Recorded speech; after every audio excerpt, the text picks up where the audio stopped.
All right, so I think that we know the market is, a little bit more competitive than it had been over the last year. We're seeing less inventory, more buyers, more buyer confidence. So simple supply versus demand. We're seeing an increase in purchases and a decrease in inventory on market.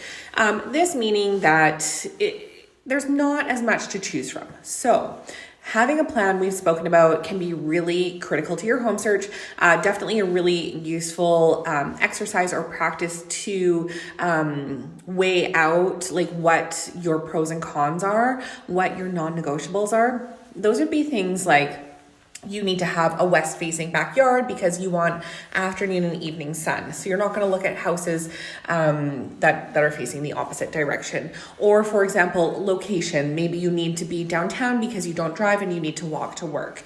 Those are things that I would consider non-negotiable.